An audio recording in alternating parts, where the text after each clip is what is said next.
Well, like I said, my memory card filled up, so this is now officially Grand Army Update Part 2. So we'll go straight into it. We've got 2 more infantry squads to cover and a whole heap of vehicles. Again, I'm going to slightly rush through the infantry squads because they seem to take quite a bit longer than the vehicles, but we should be good. We'll start with this team here, which is actually, I believe these guys were actually the second team that I did. The team prior in the previous video that I thought was the first team that I painted, they were actually the first. So we have the sergeant here, with a carbine, mainly chosen because of his position more than anything. I believe I'd run out of Thompson armed metal miniatures, and I wanted someone decent to be the NCO, so he's got a carbine. This is a 12-man squad. We have a couple of submachine guns. Here, we'll start with those. So, plastic machine gun, submachine gun guys, Thompsons, in half and halves, camouflage top, green trousers, and the second one, again, this guy's all in greens. So standard sort of plastic miniatures from the box set, standard poses, nothing converted or that special about them. Next up we'll go for some riflemen. So we have this guy here, again using up one of my beloved Pro miniatures, throwing a grenade. I quite like this guy's position. He's got his rifle down there, ready to lob a grenade. He's got the full ponchoed backpack on with his rifled bayonet attached to the back there. And I had to put him on a slightly longer base, alas, the cavalry base there. Next up, let's go for, we've got 2 shotguns I believe, so we go for those guys. So we have this guy here who's in my army update number 2 I believe, had the catastrophe moment with my cat deciding to jump up and cause chaos. So we have a guy all in camouflage, shotgun armed, cigarette in his chops, slouch hat on his head. He's got his helmet attached to his side there. And the second one, here, I decided to make him a slightly sort of different pose. He's all in greens. He's basically about to lob a grenade. He's holding his shotgun there. And I've given him the little extra pouch there to double up as the actual shotgun pouch for holding ammunition.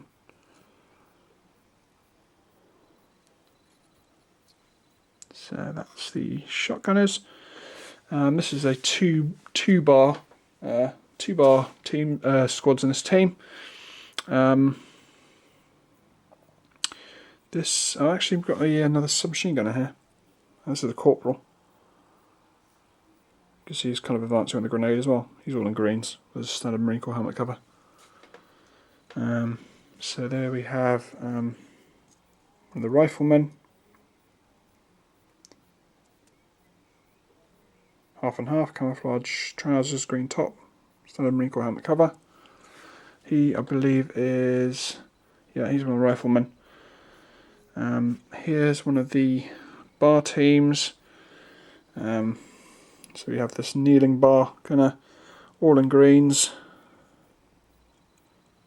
and his assistant carrying a carbine. He's all in camouflage with the standard helmet without a cover. So that's the bar team. That is bar team 1, which makes these guys left, bar team 2.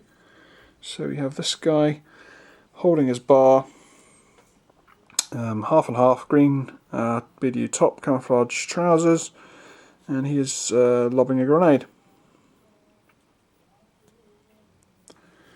And his gunner, or his assistant rather, plastic miniature, basic pose. He has got the torn uniform look, and he's got a tattoo. And there's an entrenching tool there. Okay, that's the first infantry squad, or the second infantry squad that I've ever done in this army. And now we'll go over to the final infantry squad, which are again on a sort of a beachy base. This is my slightly modified 12-man team.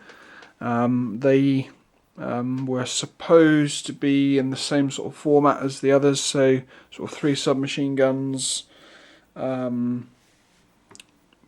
riflemen, and the 2 bar gunners and 2 shotguns.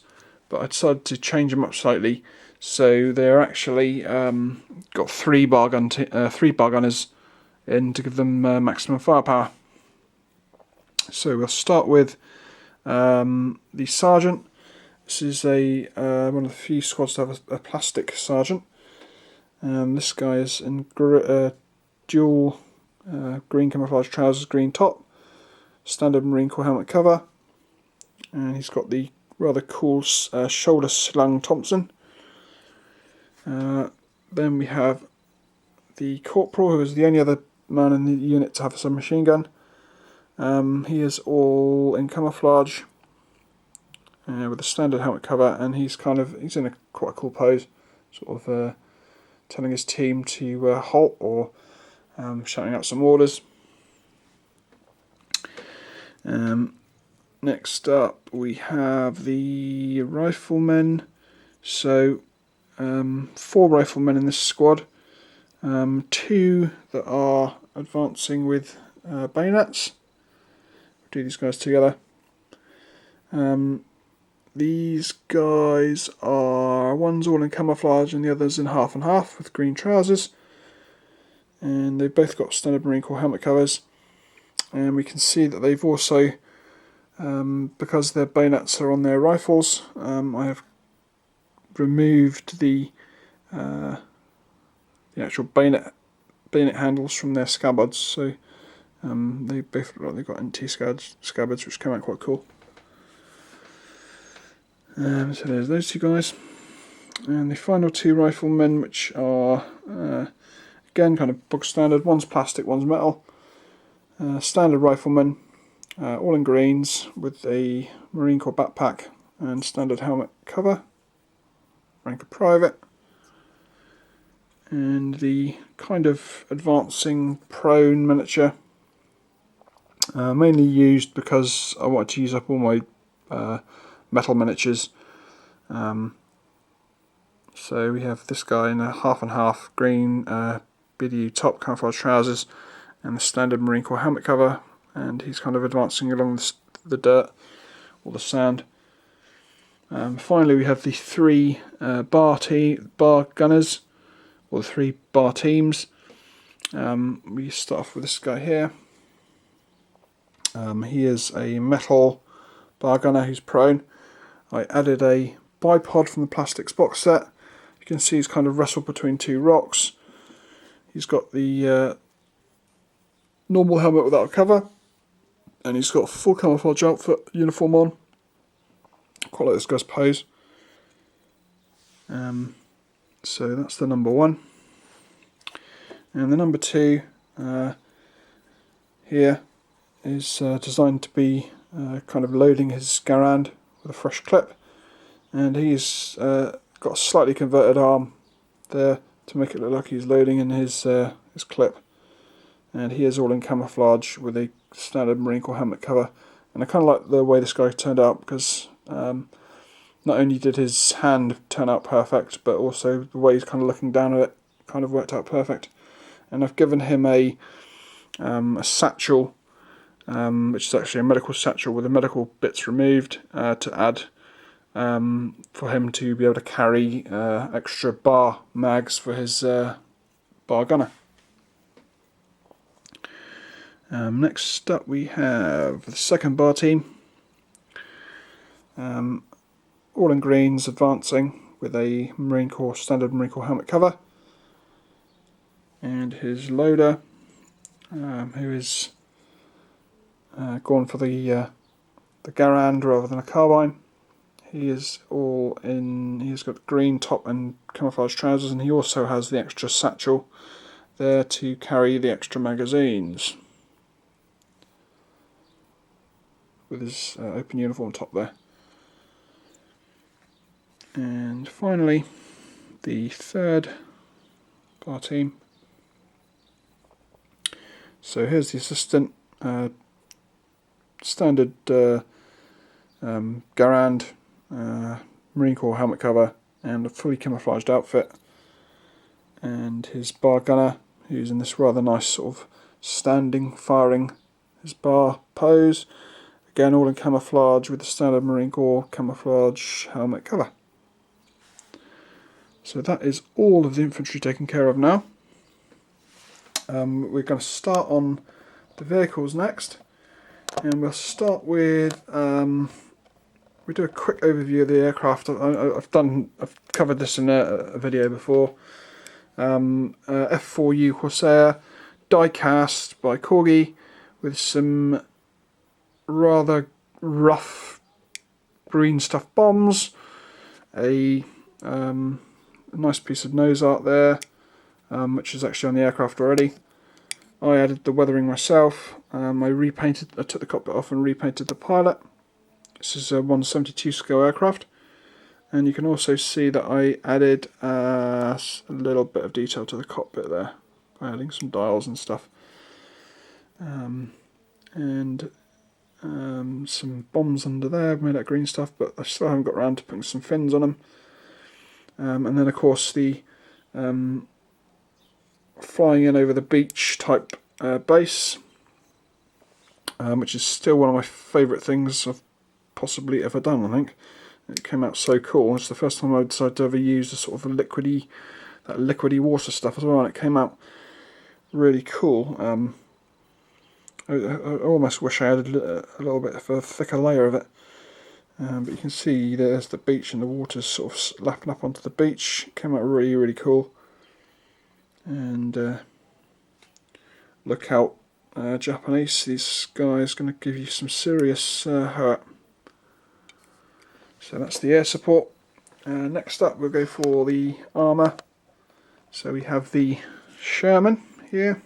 This is a Warlord plastic Sherman. I added some little bit of stowage. It's got its nickname.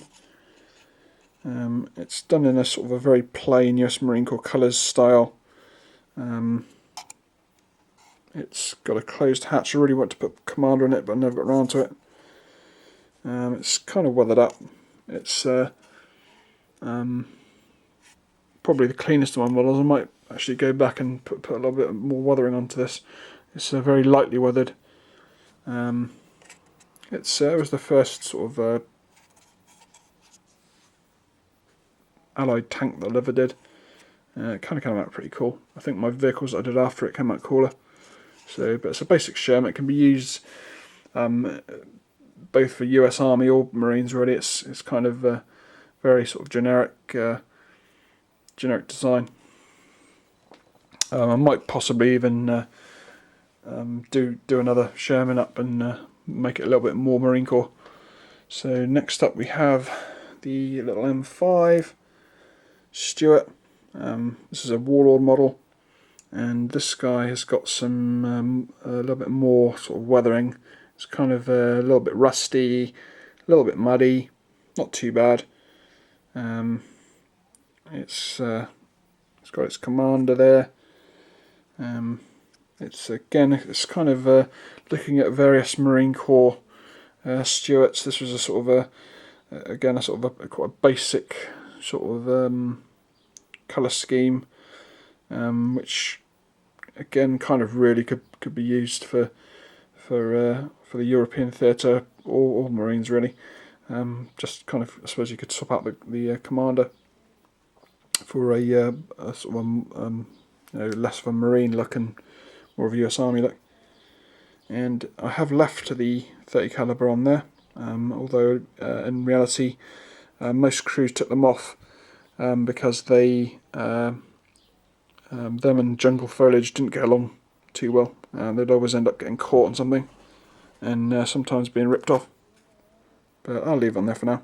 You can see that it's fairly muddy. It's not like mega muddy. It's got a little bit of rust from going around sort of amphibious drops and stuff. I magnetised the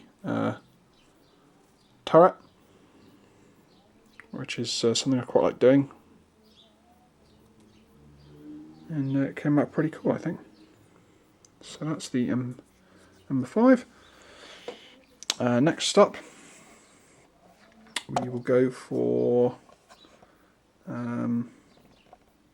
let's go for recon next. So for recon, we have a Willys Jeep with 50 cal on board. You've got it's fairly muddy, a little bit rusty. It's a Warlord model. It's really cool. Some people say it's a little bit too small. I kind of like it. It's a really nice little model. Went together well.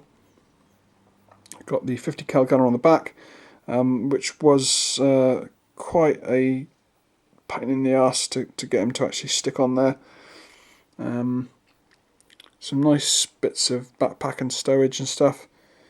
And I added the plastic windshield myself, and you can see it's a little bit muddy as well.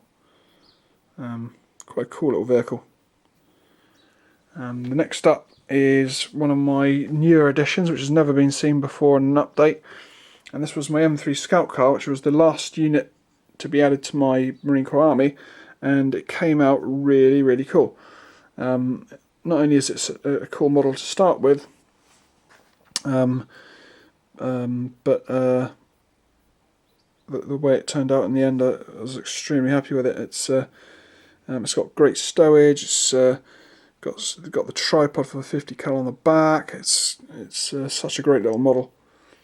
You can see that I've gone for a kind of basic sort of Marine Corps paint scheme, with literally just the Allied star on it. You can see that I've gone for the sort of some Marine Corps camouflage ponchoing there, an ammo box on the front, the spade. It's really, really muddy, this vehicle. They've they not only got a little bit of rust as well, but these guys leave it muddy to act as a kind of natural camouflage. The 50 cal gunner is actually part of Company B M3 seated crew. The other 3 miniatures are actually what came with it. So we have a driver, an officer with a map down there, and this guy kind of relaxing with his water canteen, and I kind of given him a rifle, just wrestled in his arms there. I've stuck a couple of extra Marine Corps backpacks on either side, just to give it a little bit more life. And you can see that this vehicle is probably about as muddy as you can get without fully submersing it in a mud pool. But like I say, the crew kind of like the mud. They use it for their for some natural camouflage when they're doing their recon work. And you can see the other two 30 calibers on a kind of rail system on the inside there. Like I say, it's a really cool model. I was very, very impressed with this. Yeah, so that's the M3 Scout car. That's the first time you've seen it. And next up, we should go for the half track. This is obviously the half track designed to carry my 10-man crew, and you can see that I've got seated passengers in the back. And there's the 50 cal gunner that you can see with the slight sort of modification, like I explained in my last Army update. This is a Warlord vehicle, and those seated guys are from Company B, and I really love those guys. They really brought this half track to life. And like I said in my last video, I found them by fluke, and they are really cool. And if we now go on to the last vehicle of my army to finish off this army update, the LVT, I actually added another set of them to sit in the back of this, and again it's kind of really made it pop out. So we've got like the LVT, it's rusty, it's muddy, it's and now it's got its little contingent of troops stuffed in there, and I know that this vehicle is supposed to carry like 30 or 40 guys in it, and there's no way you could possibly fit 30 or 40 guys in it, but just adding those sort of 9 guys, even had to sort of stick one over here in the sort of a crevice of below the gun ports there. You can see that they're all crunched up in there, and sort of slightly oversized benches. But like I was kind of sort of thinking it over, and if you had kind of had them all standing and maybe 4 abreast, then you could probably fit maybe sort of over 30 guys in there. So maybe it's not too far out of scale. It's just such a shame that they don't release a crew for this vehicle, because I'd love to have a couple of guys on the 50s there, but they're kind of too high up to try and get sort of figures on there comfortably, which is why I decided to leave them unmanned. But again, it would be nice to have guys, perhaps even proper crew with like life jackets and sort of life jackets and maybe even a navy helmet on one of them, sort of a sea grey helmet rather than a Marine Corps helmet. And yeah, so that's that. And that, well, this LVT is the last unit in the Grand Army overview update. Like I say, I've really enjoyed painting this army. It's taken a long time. It's not designed to be any particular army list. I just basically took all the elements that I liked and added them myself. I think on a rough estimate, I think I did a printed out sheet with all the units in, just to sort of get an idea of how much the actual army would be points wise. And here we go. So this is basically the grand total of this army if you were to field it all on one field, and you can see it's got 24 order dice. I believe it's something around 2,500 points all in all. So yeah, it's like I said, it's not designed to be fielded all at once, but it's designed to be fielded as needed, and you can basically quite easily make a 1,000 point list or a 2,000 point list out of it. So yeah, so that's the end of this Grand Army update, and possibly the end of any sort of bolt action stuff for a while. I do, however, have a couple of units left that I could add to my Japanese army. I have a Kuragane scout car and a I've forgotten the name of it, another Japanese tank with a little bit more of a powerful gun. Is it perhaps a Kuni 2 or something? I can't remember. Let's have a look. I've got the list here. It is a let's have a look.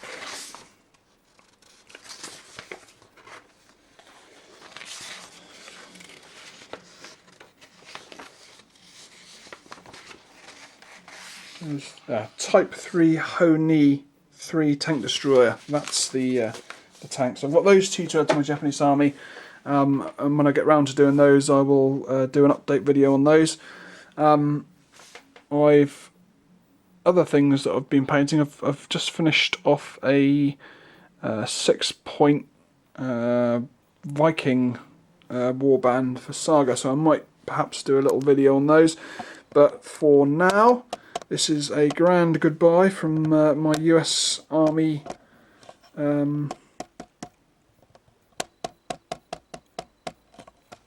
setup here, and hope to catch you in the next one. So until then, catch you later.